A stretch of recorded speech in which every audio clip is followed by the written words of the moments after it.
ቤተ መንግስት ውስጥ የመጨረሻ ደረጃ ላይ ካለ ሰው ቤተ ክርስቲያን በር ላይ የወደቀ ሰው ይበልጣል። ነቢየ እግዚአብሔር እንዳለው በደጅ እጣል ዘንድ መረጥኩ ነው ያለው። ንጉሥ እኮ ነው።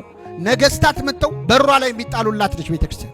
ብዙዎቻችን በነገራችን ላይ አገልግሎታችን የማይሰምረው ለምን እንደሆነ ታውቃላችሁ? ለቤተ ክርስቲያን አገልግሎት ያለን ንቀት ነው። ሰው ተንቀጥቅጦ ስራውን ሳያረፍድ ይሰራል፣ ትምህርቱን ሳያረፍድ ይማራል። ጉባኤ ግን አክብሮ አይመጣም። አሁን አንዳንድ ሰዎች ሰበካ ጉባኤ፣ ሰንበት ትምህርት ቤት ምናምን ሊያገለግሉ ይገባሉ። ከዛ 1-6 ወር አገልግለው ብጥብጥ ያለ ጸብ ሲያዩ መሸከም ያቅታቸውና እኔ አርፌ ቤተ ክርስቲያኔን አልሳለምም ይላሉ። ለአንድ ነፍሴ ደግሞ አርፌ ብቀመጥስ ብለው ይወጣሉ። እንዴ እኔ እኮ አልጠበቅኩም፣ የፈተናም ልክ አለው መጠን አለው፣ እንደዚህ ይሆናል ብዬ አልጠበቅኩም።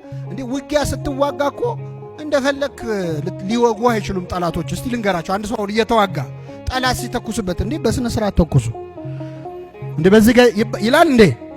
እንደፈለኩ አትተኮስ፣ ፈተናም እንደፈለኩ አትፈተን። እንዴ ይሄን ጠይቁኝ ብለህ ተፈትነህ ታውቃለህ? አንድ ሰነፍ ተማሪ ምን አላሉ? የፔንስል ስፔሊንግ ምንድነው ጻፍ ሲሉት እምቢየው ቡክ ጠይቁኛል። እሱ የምንድነው የሚያውቀው? እንደዚህ እንደፈለግነው መፈተን አንችልም። ፈተና ባልጠበቅከው መንገድ ነው። ከውጭ ያመጣዋል ሰይጣን፣ ከውስጥ ያመጣዋል። አሁን ባለንበት ዘመን እውነት ለመናገር ቤተክርስቲያን መከራ የምናሳያት በተለይ ውስጥ ያለ ነው። እርስ በርስ ባለን አለመዋደድ፣ አለመስማማት አገልግሎቱ እንዳይሰምር የሚያደርገው ከጠላቶቻችን በላይ እኛ እርስ በርስ ያለን ውጊያ